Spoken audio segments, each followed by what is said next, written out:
मैं हूं आलिया और आप देख रहे हैं breaking barriers with Alia Shah. Thank you so much for watching my show. क्या आज के दिन हुकूमत की तरफ से साद रिजवी को रिहा करने का ऐलान होने वाला है? क्या हुकूमत ने ये फ़ैसला कर लिया है कि वो टीएलपी के सामने घुटने टेक देगी और अब जो है वो रजिस्ट नहीं किया जाएगा? और क्या साद रिजवी की रिहाई का भी कोई फ़ैसला किया जा रहा है? ये बहुत अहम सवालात हैं और आज का दिन भी बहुत अहम है। यही वजह है कि मैंने ये सवालात उठाए हैं। अच्छा, आज का दिन जो है वो अहम इसलिए कि एक तो ये कि आज वो तमाम लोग, वो उलमा जिन्होंने प्राइम मिनिस्टर इमरान खान साहब के पास पहुंच के उनसे एक लंबी चौड़ी बहुत देर तक मीटिंग की है, ये वही वाली मीटिंग है जिस मीटिंग से फवाद चौधरी और अल्लामा ताहिर अशरफ़ी को कहा जा रहा है कि निकाल दिया गया, क्योंकि उलमा इस पर काबिल कबूल उन्हें नहीं था कि वो वहाँ पर बैठे हैं और उनके साथ बातचीत हो। वो क्या है वो भी मैं आपको बताती हूँ। लेकिन उसके बाद जो डिमांड्स रखी गई हैं हुकूमत के सामने, उसमें एक डिमांड साद रिजवी की रिहाई का फ़ैसला भी है, यानी ये कि साद रिजवी को रिहा किया जाए, जेल से रिहा किया जाए, निकाला जाए। तो क्या आज ये फ़ैसला कर लिया जाएगा? क्योंकि अब वो उलमा जो कि प्राइम मिनिस्टर के पास पहुँचे थे, उनसे मीटिंग की है, वही उलमा अब आज शाम को साद रिजवी के पास पहुँचेंगे और साद रिजवी से वो इसके ऊपर जो है बातचीत हो रही है और उनसे जो है वो कहा जाएगा कि आपका इस बारे में जो है वो क्या है। इससे पहले कि मैं आपको ये जवाब दूं, ये ऑप्शंस मैं आपके सामने रखूं कि ये जो डिमांड्स की गई हैं और इनसाइड स्टोरी क्या है वो मैं आपके सामने रखूं, कि सबसे पहले बात तो ये करने वाली है कि ये वही कलअदम जमात है जिसको अभी चंद रोज़ पहले पाकिस्तान की हुकूमत पाकिस्तान ने मिलिटेंट पार्टी करार दी है, दहशतगर्द तंजीम करार दी है। कलअदम तो वो पहले ही थे, और वो वाली दहशतगर्द तंजीम जिसके मुतालिक ये कहा गया है कि ये इंडिया से सपोर्ट लेते हैं और वहाँ से उनको फंडिंग होती है और ये पाकिस्तान के ख़िलाफ़ काम करते हैं, उस जमात से अब मुज़ाकरात हो रहे हैं।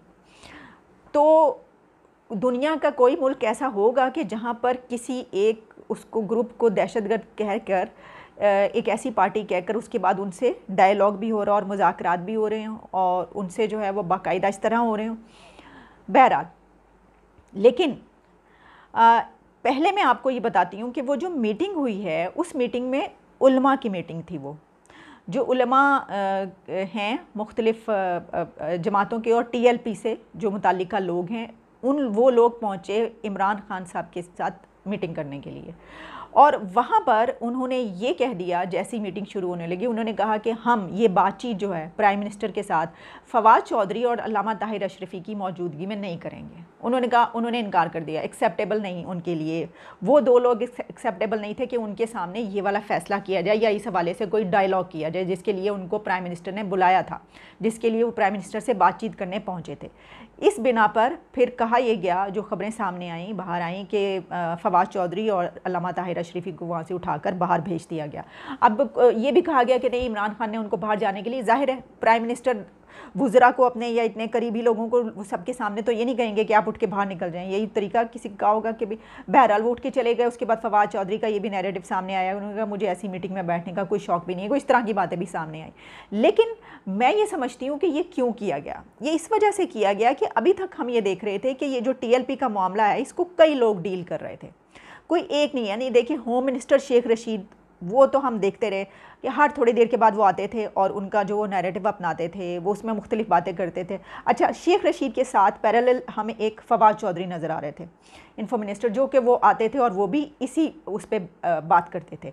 तो कुछ कुछ वक्फे के साथ एक ही टाइमिंग में, एक ही दिनों में, हर वक्त जो है इन दोनों की इसी एक इशू पर हमें प्रेस कॉन्फ्रेंसेस, न्यूज़ कॉन्फ्रेंस और इस तरह की बातचीत, टॉक, ये सब नज़र आ रहा होता था और स्टेटमेंट्स भी आ रही होती थी।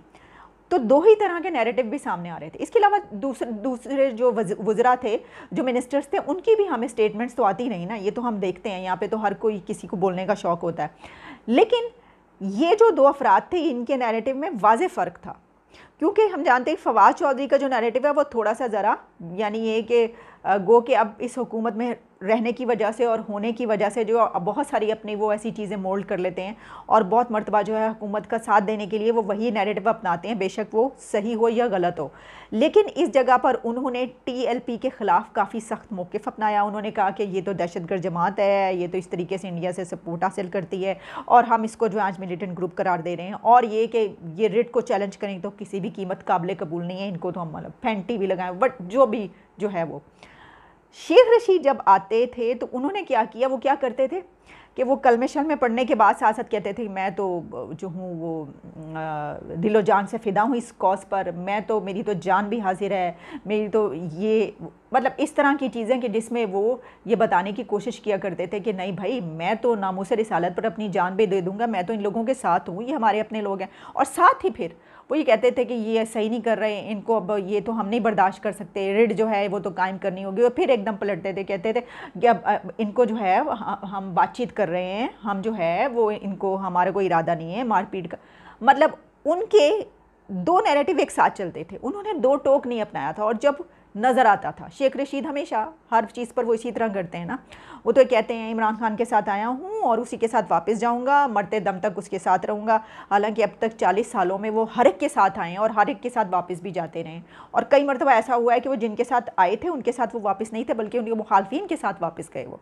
लेकिन इसके बावजूद उनका यही कहना होता है, तो वो जिस डिप्लोमेसी से काम लेते थे, शायद उलमा को वो डिप्लोमेसी पसंद थी कि देखिए टीएलपी के सख्त खिलाफ नहीं बोल रहे, वो दो टोक लहजा नहीं अपना रहे। फवाद चौधरी जो वो दो टोक लहजा अपना रहे हैं। और उन्होंने उनको जो है, शायद ये भी बात उनको बहुत बुरी लग गई टीएलपी को कि इंडिया की सपोर्ट हासिल करने का जो है वो कहा गया, तो उन्होंने कहा जी फवाद चौधरी और ताहिर अशरफी को तो निकाल दें यहाँ से, इनके सामने बात नहीं हो सकती। बहरहाल ये खबरें आई सामने कि उसके बाद वो चले गए और उनके सामने ये डायलॉग नहीं हुआ।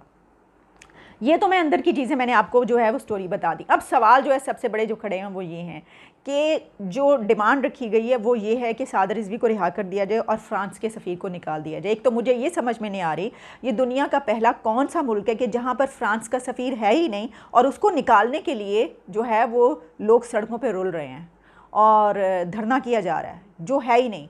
यानी क्या कि आप सीधे सीधे हुकूमत उनको ये कह क्यों नहीं देती कि आप ये जो डिमांड सामने रख रहे हैं तो आपका दिमाग ख़राब है क्या? आपको नहीं पता कि फ़्रांस के सफ़ीर यहाँ पर मौजूद नहीं है, वो तो बेचारे पहले ही डर के भाग चुके हैं यहाँ से। यहाँ पे इस सूरत हाल में ऐसे कौन से मुल्क का रहेगा सफ़ीर जिसको जान से मारने की धमकियाँ दी जा रही होंगी, वो तब भी बैठा रहेगा? ये उनको क्यों नहीं कही जा रही ये बात? या फिर कोई ऐसा फ़ैसला हो रहा है कि उनसे जो है वो दरख्वास्त की जाएगी फ़्रांस के एम्बेसडर से कि प्लीज़ आप दोबारा हमारे मुल्क में तशरीफ़ लाइए और कुछ दिन यहाँ पर रहें ताकि हमें मौका मिले कि हम आपको निकाल सकें, इनकी डिमांड पूरी कर सकें। यानी उनकी डिमांड पूरी करने के लिए उनको बुलाया जाएगा और फिर निकाला जाएगा। अनबिलीवेबल। मतलब ये तो कि जो है ही नहीं उसको निकालने के मुतालबे डिमांड्स हो रही हैं और उसके ऊपर बातचीत हो रही है भाई। और फिर ये कि साद रिजवी को रिहा करने की, अच्छा इससे पहले भी बातचीत हुई जिसमें कि कुछ टेलीविज़न प्रोग्राम्स में भी कहा गया कि जो औरिया मकबूल जान है उनसे मदद ली गई और जो है वो उनको कहा गया कि साद रिजवी के पास जो है वो उनसे बातचीत करें और बताएं, और टेलीफोन पे बातचीत भी हुई। फिर उनको टीएलपी की तरफ से कहा गया कि ये प्राइम मिनिस्टर तक पहुंचाएं बात। और क्योंकि इससे पहले माजी में भी जो है वो इस तरह के हम समझ सकते हैं अंसार अब्बासी और औरिया मकबूल जान साहब के अलावा और कौन हो सकता है बेहतरीन इन काम के लिए कि जो टीएलपी का जो है वो रिप्रेजेंट कर सके और उन तक जो है बात, उनकी बातें हुकूमत तक पहुँचा सके। इनसे बेहतर लोग और कौन हो सकते हैं। चलें, बहरहाल तो मामला जो है वो ये अब पहुंचा यहाँ तक कि जो डिमांड्स की गई हैं उसमें ये कहा गया है कि ठीक है फिर आप साद रिजवी को रिहा कर दें, फ्रांस के सफ़ीर को निकाल दें। तो इसके ऊपर प्राइम मिनिस्टर इमरान खान ने ये भी सुनने को मिला है, जो कोट हो रहा है, कि उन्होंने कहा कि ना तो मुझे पहले कभी ब्लैकमेल किया जा सका है और ना ही मुझे अब ब्लैकमेल किया जा सकता है। यानी उन्होंने कहा कि फ़्रांस के सफ़ीर की तो बात ही ना करें। कहा कि जो फ्रांस से एक मामला नहीं है, ये सिर्फ एक कंट्री के साथ ताल्लुकात का मामला नहीं है, बल्कि ये करने की बिना पर जो बाकी कंट्रीज़ के साथ पाकिस्तान के ताल्लुकात होंगे वो भी फिर जो है वो ख़राब होंगे। तो हम ये ऐसा कुछ नहीं कर सकते, ये बात नहीं मानी जा सकती। और जाहिर है कि दूसरी बात जब साद रिजवी की रिहाई की बात हुई तो उसके ऊपर भी कोई ऐसा बात जो है वो की गई कि ये तो अदालत का है मामला, अगर अदालत की तरफ से उन्हें सज़ा दी गई है या जो है वो नज़रबंद है या वो गिरफ्तार हैं तो उसका फ़ैसला जो है वो तो वो करेंगे, अदालत करेगी।